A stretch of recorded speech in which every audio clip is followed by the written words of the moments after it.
Well, good evening, everyone. Happy Thursday. Great to see all of you again today. As we just checked, it's a little over 60 degrees there in Rutherford, where Brooke is today. And yesterday, we actually had rain. It was very exciting, just a little over a third of an inch in at Dollarhide, 0.4 inches in Rutherford. So it was nice to see some moisture. It actually felt like a real winter storm when it was coming through in the morning, and really just a spectacular view, as you can see out at the ranch today. Just, we all know after the rain, the weather is so pretty. Look at that from parcel 10, just looking lovely with those little puffy white clouds.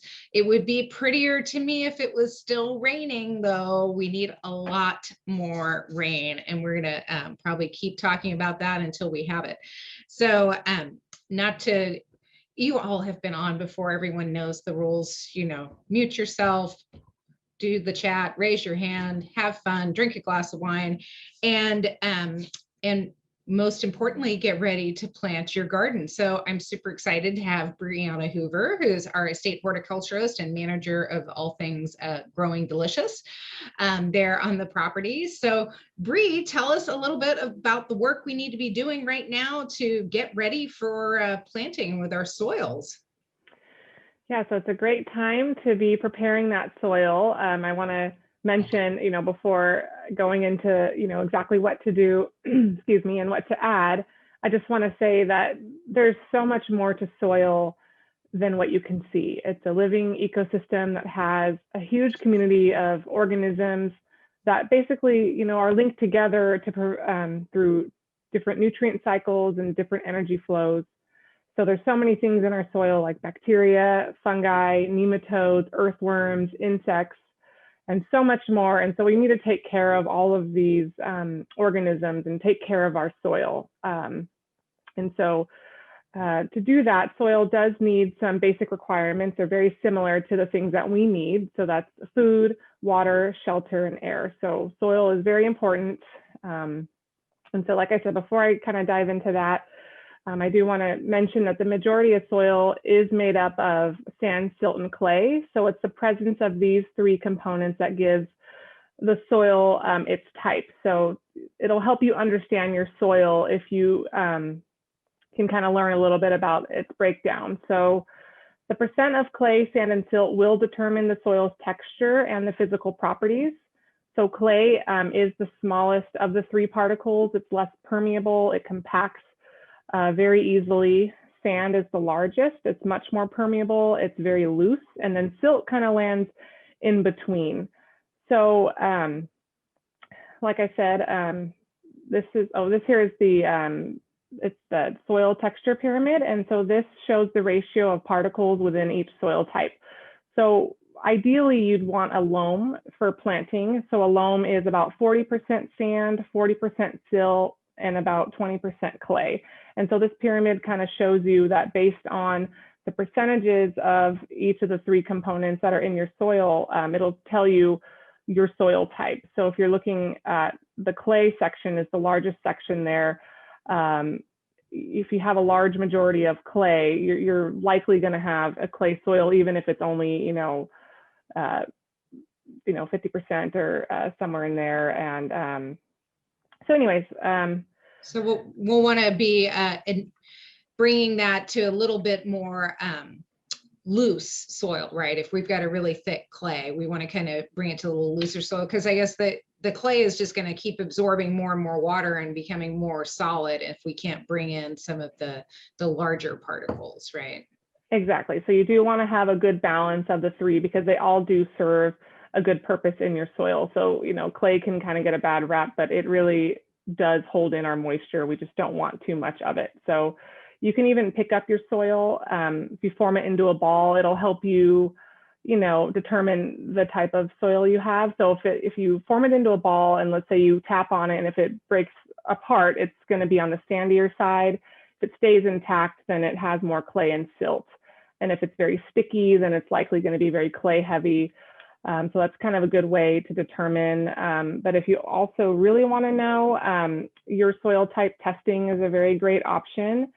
to know the breakdown of your soil. Actually, the University of Minnesota will test your soil.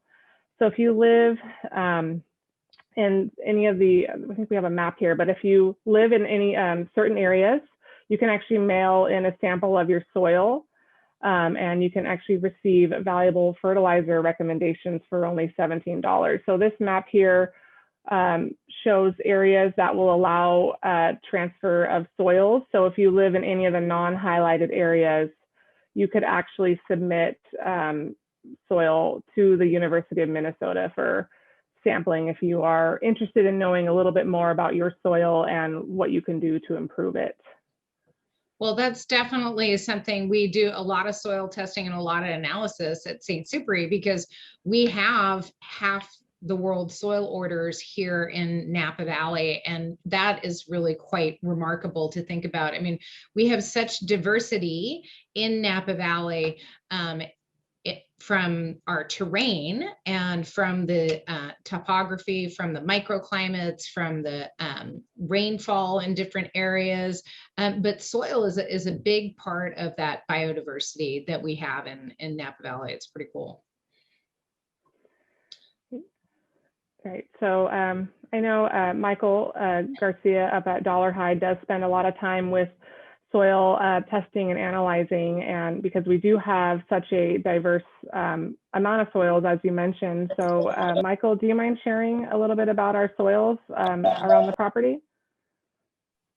Yeah, absolutely. Like you showed that soil triangle, there are so many combinations of soils that make up the soil types we have.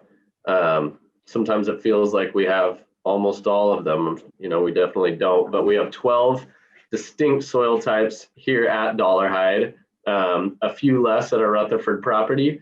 And this map right here shows the soil types we have. So Dollarhide Ranch is right in the middle. It's kind of the valley you can see there, and you can see the convergence of all these different types of soils that we have. There's the parcels we have overlaid with it. I like that view that we have, seeing the different soil types we have. So within the 12, we have a couple major soil types here, and it's pretty much distinguished between the hills and the flats. So on the flats, we've got more clay, loamy soils. On the hills, we have a thinner soil series that's it's called the Bressa Dibble Complex, and it's a fractured shale type soil. So we grow a lot of our reds on the hills over this fractured shale, stresses the vines, and it's really good for growing our red grape varieties. On the flats, we have mostly Sauvignon Blanc planted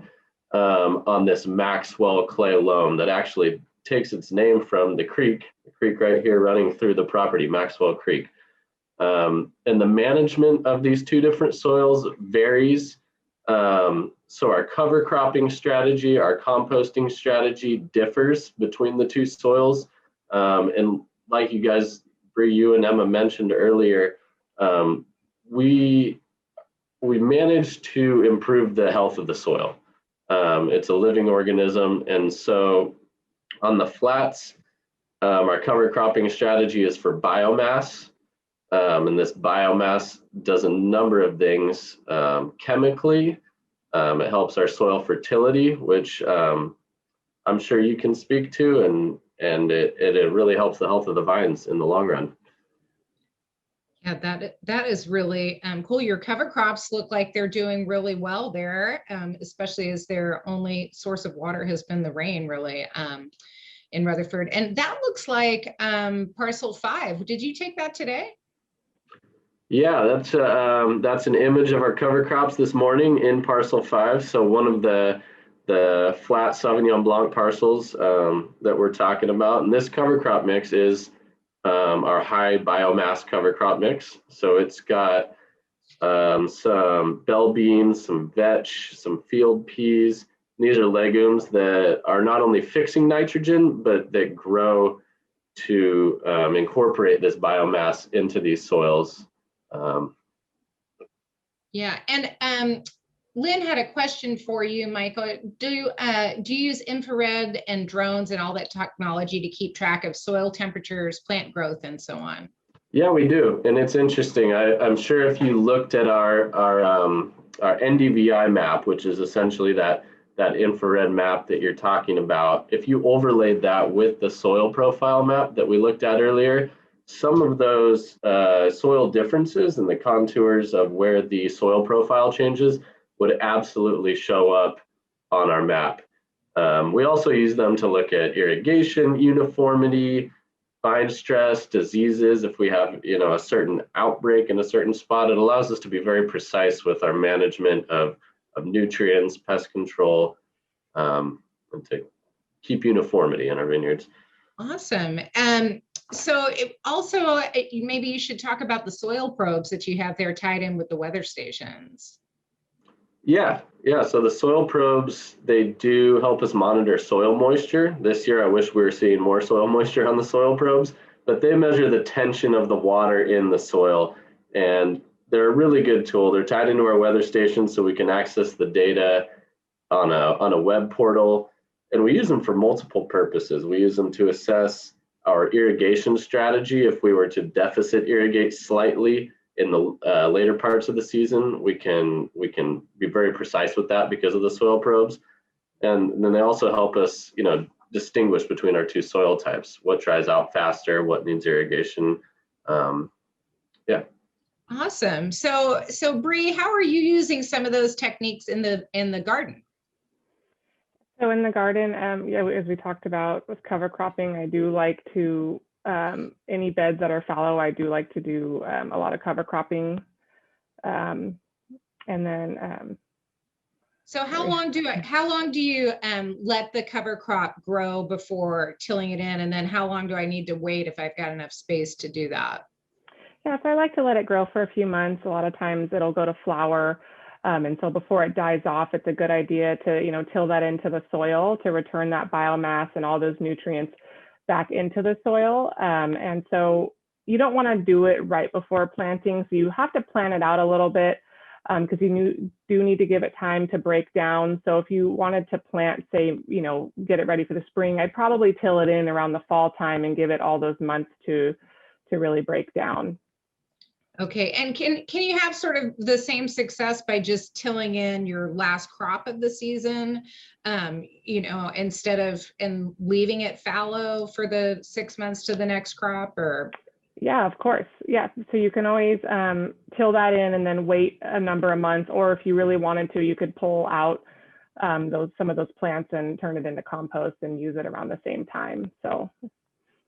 Awesome. That's really cool. So compost also is another thing, at the winery, we're of course composting all our seeds and stems and pumice from the processing, and all your large gardening items go out to the ranch for composting. And that's really important. But we, obviously it's not enough to cover that whole property out at the ranch. So we bring in, quite a variety of composting that we can talk to Michael about. But what do you do as the home gardener? What sorts of compost are you getting and focusing on? Yeah, so like as a home gardener, it's a great place to put like kitchen scrap waste, small waste from your garden, a good balance between, grass, leaves, things like that. And by having like a small unit or something that works for your home, you can actually get a good supply of compost. So if you are regularly pulling it out, checking in on the balance of your carbon nitrogen ratios, you can actually get a good amount to feed your garden. So we do a little bit of that here. It's not really enough for the entire garden, but it does give us a good amount for some of our beds. Jeff has a question for you. He said, I've heard some say not to till a garden. What is your take on why that would be recommended? So I think that also depends on maybe your soil type, but I think too much tilling, some people do get concerned about maybe losing some of your soil quality, maybe having erosion issues, but typically on like a small garden, it's not really an issue. I recommend it because it gives you a chance to turn up that soil, add in some good compost or organic material to really break things up, to help with compaction issues like that. Because after a while, your soil does compact and it can be really difficult to plant into. So that might depend on your soil type where you are. Awesome. Thank you for that. So Michael, do you want to tell us a little bit more about what you're using compost for and how you're fitting that in with your cover crop routine as well? Yeah, so we both use all of our own pomace, seeds and skins from the winery to make into compost here at the ranch, and we spread that. However, that's not enough to cover the whole ranch. It's a big ranch, so we bring some compost in as well. And it serves multiple purposes. So we use compost to obviously return nutrients to the soil and to increase the fertility of the soil. However, it depends on the parcel that we're putting it in, how much we apply and why we apply it. So on some of our hillside parcels, the soils are thinner. It does provide a good nutrient boost season after season. On the lower parcels, it really helps the soil chemistry. We have high magnesium on a lot of the east side low parcels here at Dollarhide, and this high magnesium can bind up other nutrients. So applying the compost can actually free up some nutrients. One thing we mix in is gypsum, which is calcium sulfate. Calcium is a cation that would be bound up by the high magnesium soils. And I won't get into too much of the chemistry of that, but applying this gypsum with the compost really improves our soil structure, improves our nutrient availability. It gives a boost to the vines growing there. And lastly, but definitely not leastly, we're applying compost to aid in our carbon farming efforts. And so we are carbon neutral here on our properties, and we are daily striving to become more carbon negative to offset any carbon emissions.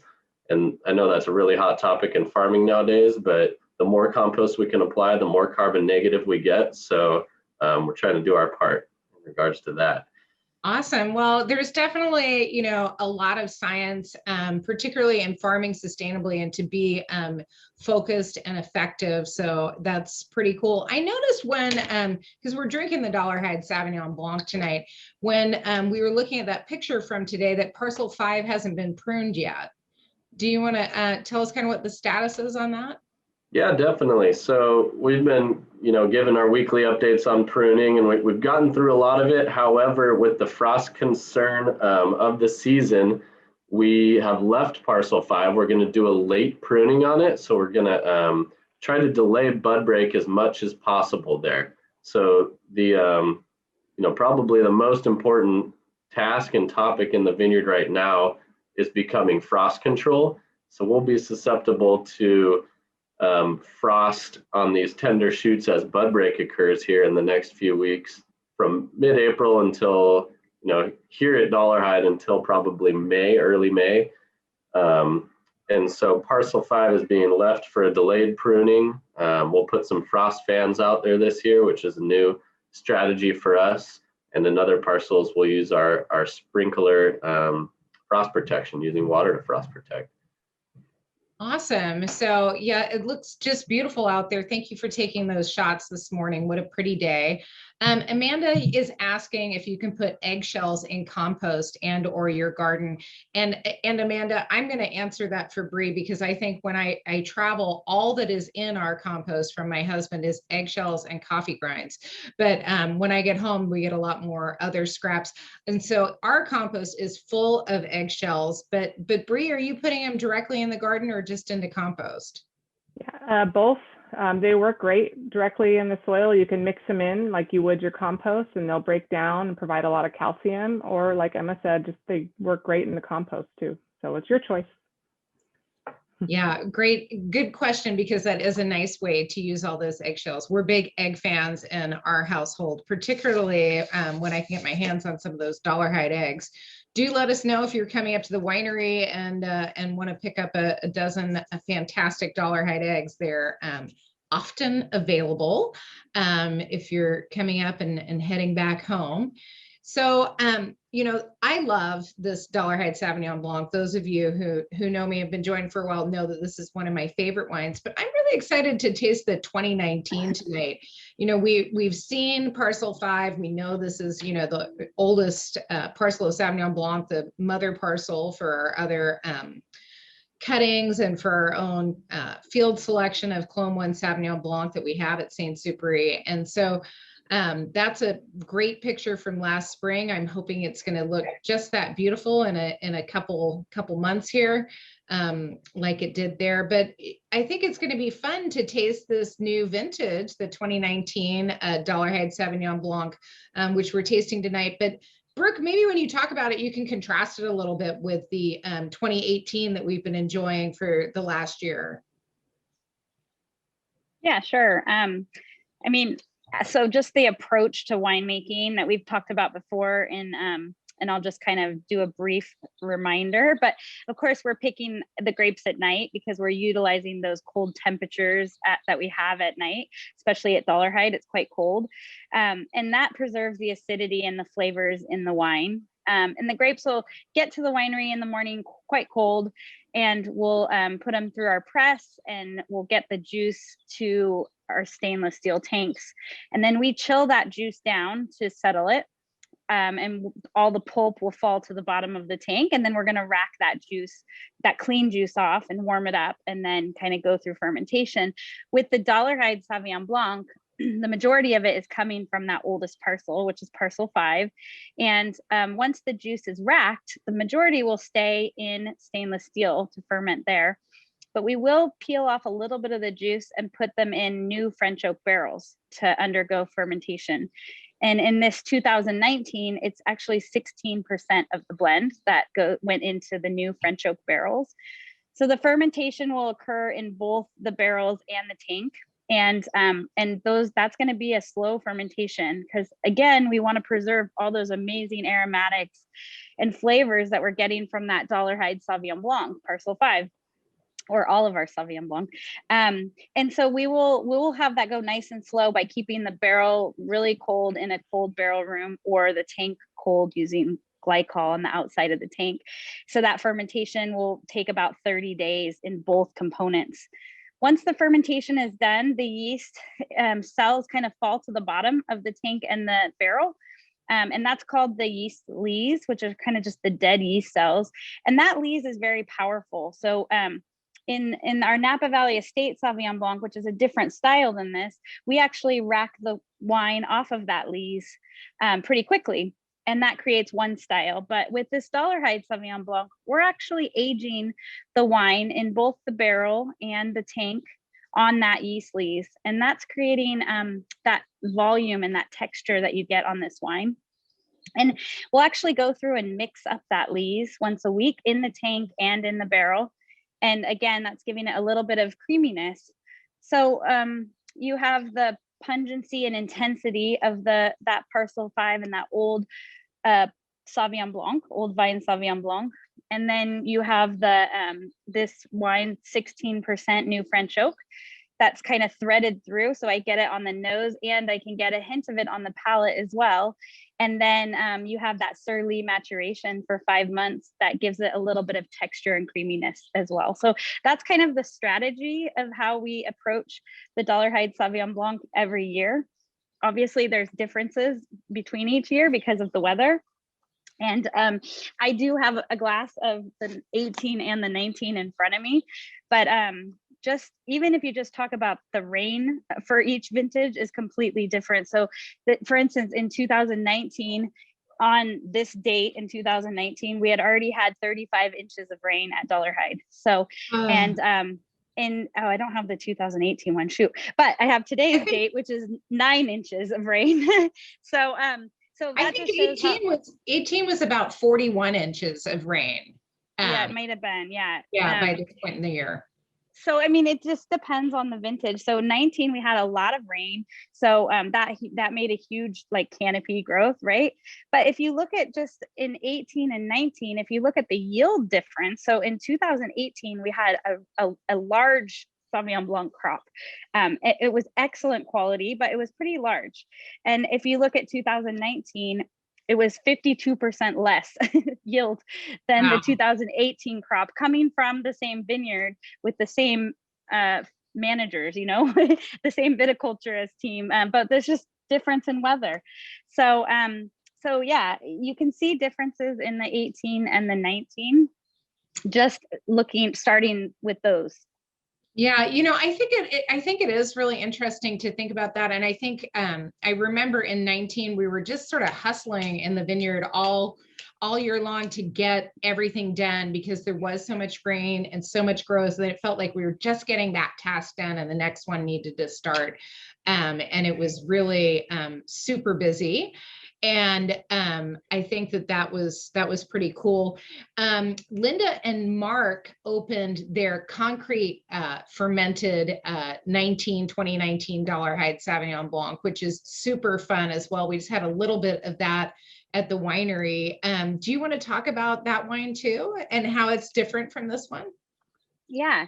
So with that wine, it is made from a different parcel than the Dollarhide Sauvignon Blanc, but it is also kept on its lees. So we fermented it in concrete, and a slow fermentation. We actually have cooling on our concrete tanks, so we were able to achieve the same rate of fermentation.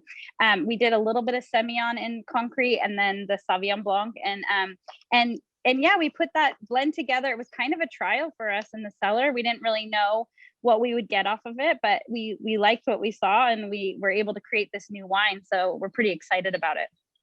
Yeah, that was a lot of fun. And I had I thought I saw another question pop up. Oh yeah, Lynn was asking why we had chosen the Dollarhide Sauvignon Blanc today versus the Napa Estate Sauvignon Blanc, and there was a little bit of rationale behind that, not just from Chef, but we wanted to time the next tasting with the release of our 2020 Napa Valley Estate Sauvignon Blanc at the winery. So I mean, you all know that we had the fires and we only made 1,800 cases of wine in 2020.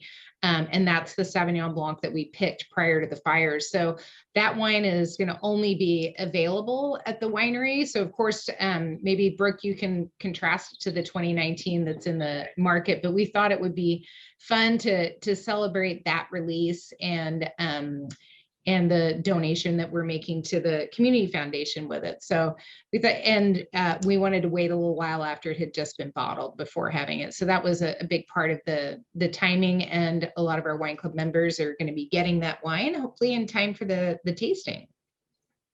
So that'll be fun. So Brooke, you know, one of the things that I think is sort of interesting too is we harvested a lot earlier in 2019, and that of course can be crop load, but I think it's particularly interesting, both of the 19 and the 18 got really high scores.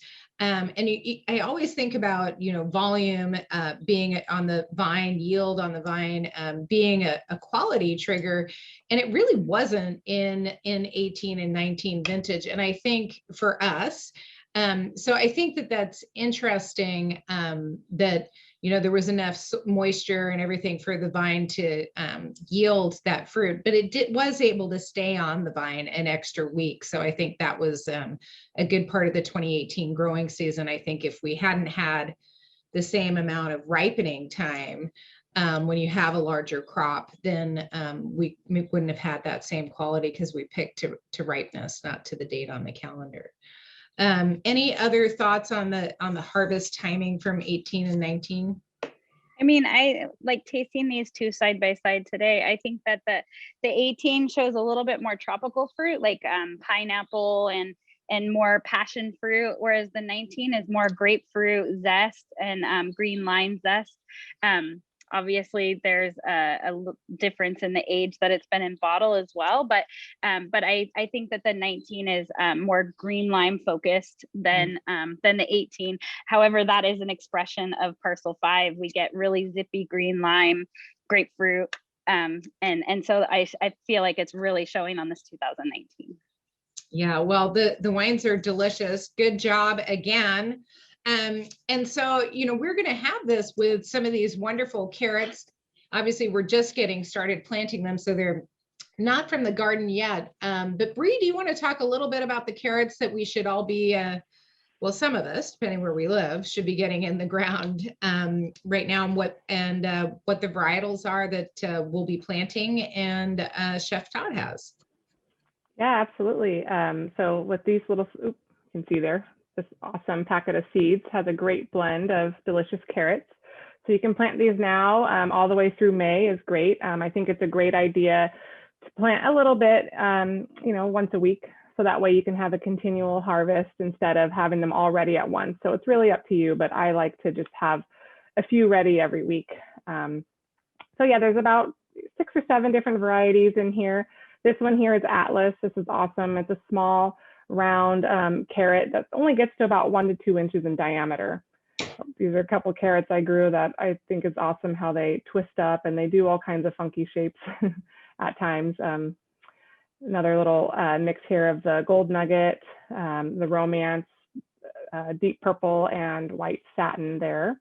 This is another picture of deep purple. So it's very, very sweet carrot that has a really cool white center. Oh, I love those. Yeah, this one here is called Gold Nugget. So it's got a gorgeous golden yellow color, very, very flavorful, and it gets to about 5 to 7 inches long.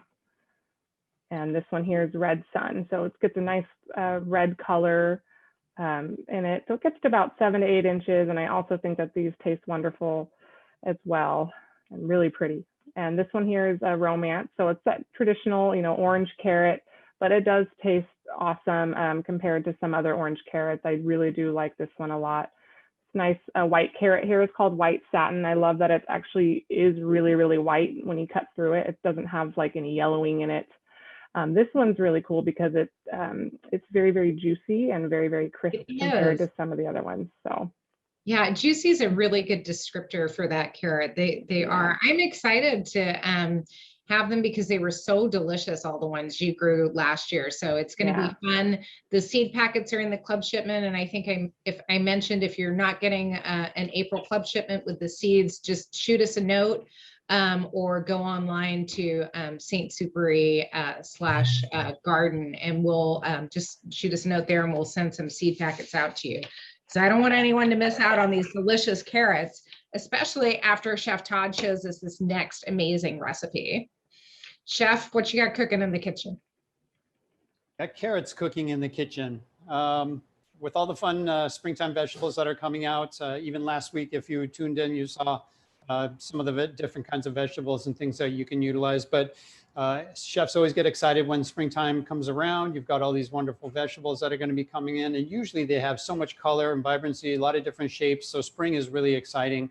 And I thought one nice way to kind of show the Dollarhide Sauvignon Blanc to kind of touch on Lynn's question or inquiry there was to do kind of a roasted preparation on these carrots by taking all these assorted different varieties or rainbow carrots. You might find them available in your local markets. But basically, I'm trying to cook them in a way that they're roasted, so they're picking up a heavier flavor to them. But I thought a fun way to use some interesting ingredients, plus also add some depth to the dish or weight of the dish, is to utilize some yogurt as well as some spices and seasonings here. And so what I have today are some Middle East or kind of Mediterranean flavors. Number one, I'm going to use some tahini, which you might be familiar with. Tahini paste is basically a sesame paste. So it's nutty. It's got some nice fattiness to it. It's got that mouthfeel that I think the oak age on the Dollarhide Sauvignon Blanc versus our Estate Sauvignon Blanc would be a better pairing for. So that's kind of why I was leaning that way. So that tahini with the sesame nuttiness mixed in with some Greek yogurt. There again, you've got some nice richness and mouthfeel and creaminess coming from that yogurt, the dairy in there and that butter fat that's in it. And then also using Dukkah spice, which is a nice Egyptian nut and exotic seed kind of a spice mixture that I've been using quite a bit. And you can find that quite a few places around now. Otherwise, you can also look online at our website and see in the recipes, because I do have my own special blend that I like to use.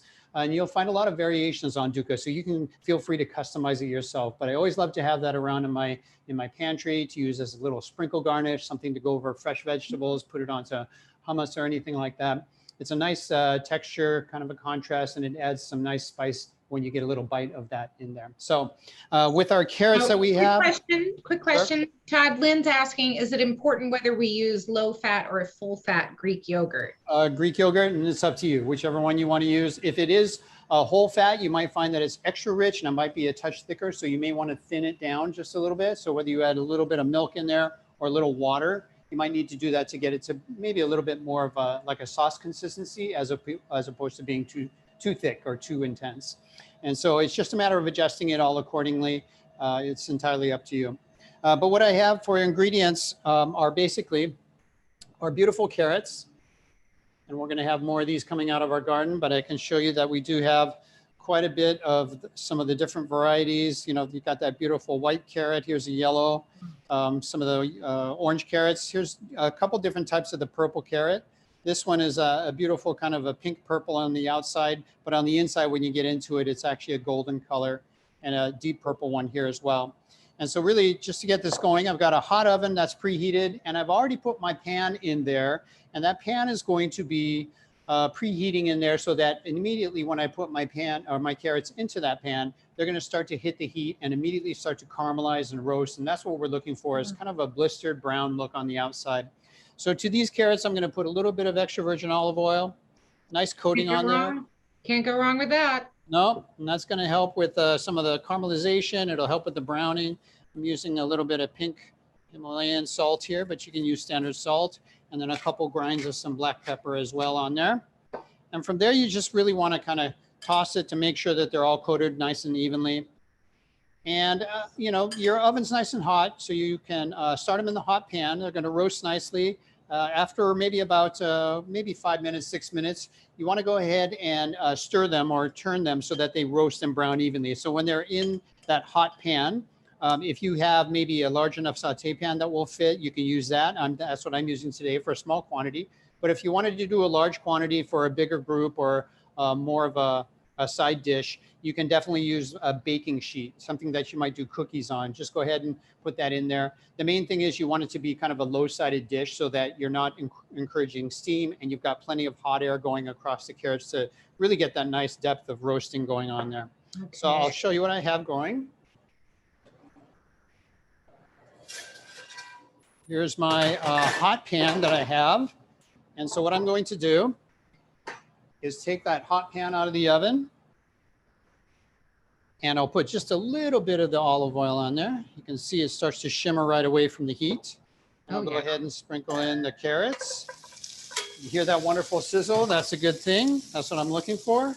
We've got seasoning, we've got oil, we've got glycerin, we've got some heat, and now back into the oven, probably for about initially 5 minutes. And what's the temp on the oven, Todd? That's at 425. And so if you happen to have a convection fan, that's also a great thing, because that convection fan can give you additional air circulation. That's really going to help. Here's my Greek yogurt. I'm just going to put that in. This is about half a cup. I think I'm doing probably close to half of the recipe, so I don't make too much. Here's my tahini paste, and you can find tahini in probably the ethnic food section of a grocery store. It's pretty common. You'll find it around now. It looks a little bit like a thinned out, almost like a peanut butter in essence. So it has that nuttiness to it. It has that kind of depth and that weight. It has a nice kind of a richness to it. A little bit of salt in there. I'm going to stir this around. And I am going to add some lemon. I want to brighten it up, add some citrus, bring that all in. So it's really pretty simple. And you can always adjust accordingly. You know, taste the tahini itself. If your tahini is on the darker side that you find in the store, it may be just a touch on the bitter side. But otherwise, if you look for a nice light colored tahini, you can use it for a lot of different things. You might find that it's put in the spread if you enjoy the falafels. So inside the pita, you might find that. There's some lemon juice. And then on, as well as some lemon zest that I'm going to put in there as well. So the lemon zest will add some nice fragrance to it. So I'll take some of our Meyer lemon, not only the juice, but the beautiful garnish. Oh yeah. Just kind of grate that right over it.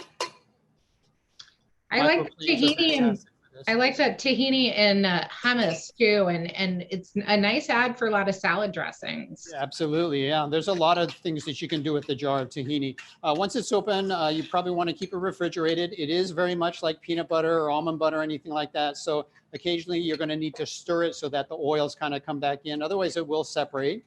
It can get very pasty and thick in the jar. So there we go. That's a simple sauce. It's got some Greek yogurt. We have our tahini in there for nuttiness. I've got lemon zest and lemon juice. And I'm lucky because I still have those wonderful Meyer lemons that I'm really showing off and using. So you can see it's kind of spreadable. It's kind of thick, almost like a nice dip that you can use. Here's my Dukkah, if you remember. And the recipe is included on that as well. But this has essentially 3 different types of nuts. What I have in here are hazelnuts, pistachios, and also some almonds. And then the spice mixture has white sesame, also has some pink salt in there, but it has a couple of interesting seasonings and fennel seed, cumin seed, and coriander seed. And all of those are all toasted in a pan until they kind of give off their warm kind of aromas, and then pulse ground or ground in a mortar and pestle. But I use the spice grinder, almost like a coffee bean grinder that you can pulse grind, and it'll come down to a nice kind of a texture. So you have the seeds, you have the flavor, and you also have a little texture in there. Adds a nice amount of nutritional value to the dish as well. So we know that I always have a Zoom oven going on, so I can kind of speed up the whole process there. We always like it that you have a Zoom oven going on. I need a Zoom oven at home. Zoom ovens are fun. So what I'm going to do is show you the finished product with the carrots. So nice carrots that come out.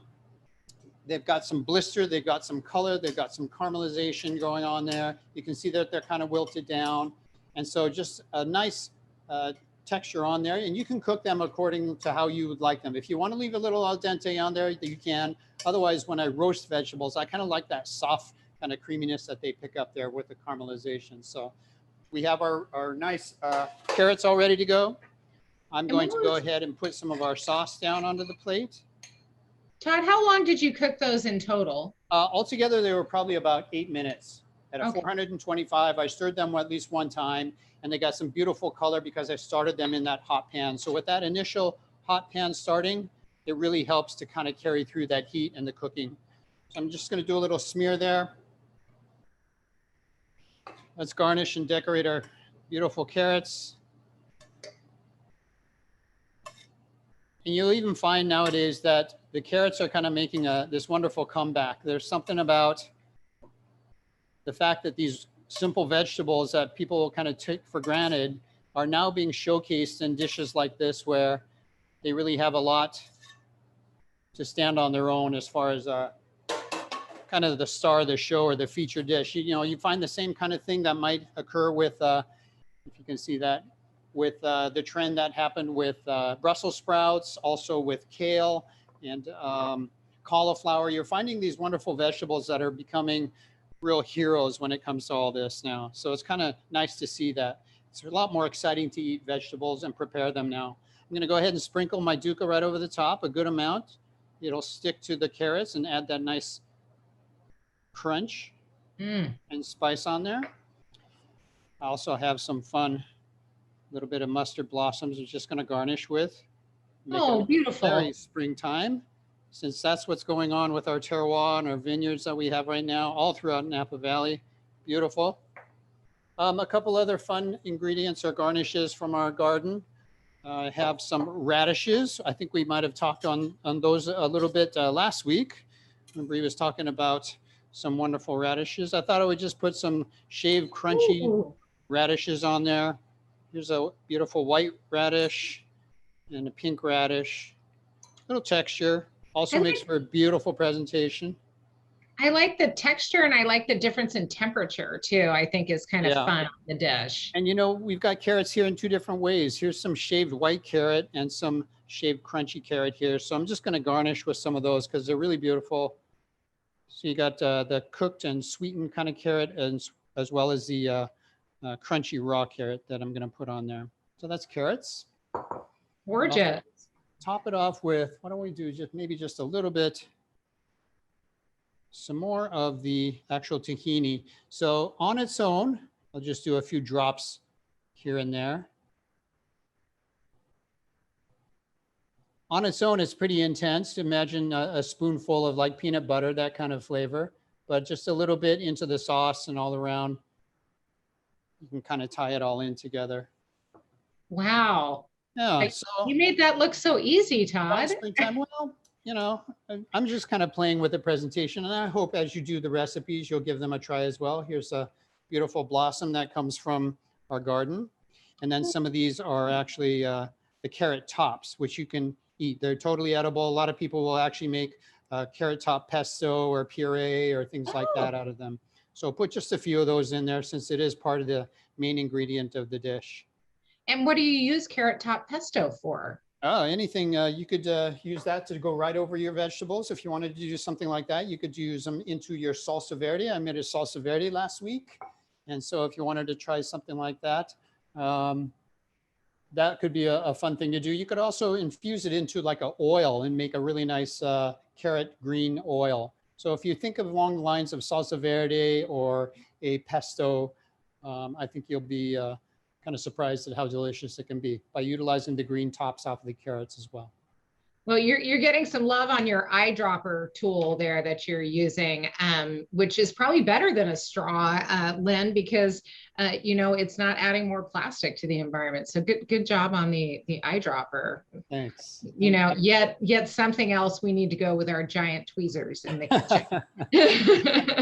More gadgets, huh? More gadgets. That looks just gorgeous, Todd, and I'm sure it tastes delicious as well. I hope everyone tries it and enjoys. Yeah, well, thank you for that. I'm looking forward to, we're going to take a break for a couple weeks and we'll be back with My Wine, My Garden April 1st. That's not a joke. And we'll be doing the Napa Estate Sauvignon Blanc. We'll do both the 19 that's available all across the country, so you can pick up an extra bottle in your local retailer. Also the Napa Estate Cabernet, which is available locally. Do check out our wine finder on our website. It's under the trade and media tab, and you can just search for St. Supéry near you, drop in your zip code, and it'll tell you who has our wine, because we don't want you to run out. And I know how our Napa Estate Sauvignon Blanc and Cabernet tend to be drunk quickly at home, and then suddenly you're out again. So it's a good opportunity to stock up. Lynn saying, playing off Chef Todd's recipe a couple weeks ago, similar carrot dish with the Vadouvan spice, also good with the Dollarhide. Great, the Vadovian curry mixture. That would be nice. Very wonderful. So thank you all so much for joining us for these two. We're looking forward to seeing pictures of your starters and how they're starting, and your seedlings, and as your garden gets going. And we also look forward to seeing you in a couple of weeks. Until then, be well, be kind, and we'll see you soon. Cheers. Cheers, everyone. Thank you.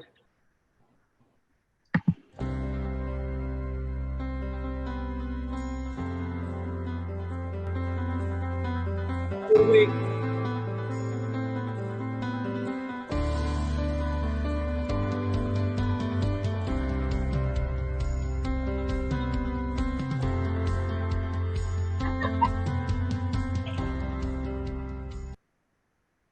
It's 3 o'clock.